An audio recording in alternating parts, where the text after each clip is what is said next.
AP ఉండి నియోజకవర్గ MLA Raghurama Krishnam Raju తన నియోజకవర్గ అభివృద్ధిలో భాగంగా డ్రైనేజీ మెయింటెనెన్స్ ఫండ్ ను ఏర్పాటు చేశారు.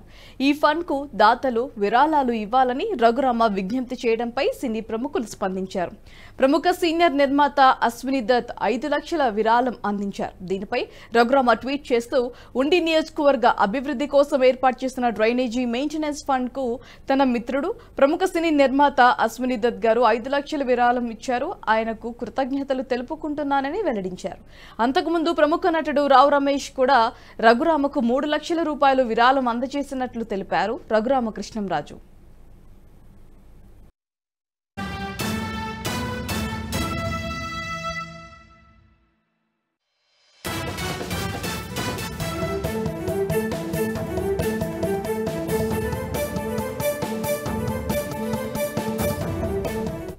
ఈ వీడియో మీకు నచ్చినట్టయితే లైక్ చేయండి, 10 మందికి షేర్ చేయండి. అలాగే కామెంట్ల రూపంలో మీ అభిప్రాయాలను మాతో పంచుకోండి. Nationalist hub group of channels ను సబ్స్క్రైబ్ చేసుకుని తెలుగునాట జాతీయవాద జర్నలిజాన్ని ప్రోత్సహించండి. ఈ వీడియో కింద ఉన్న బెల్ ఐకాన్ పై క్లిక్ చేయడం మర్చిపోవద్దు.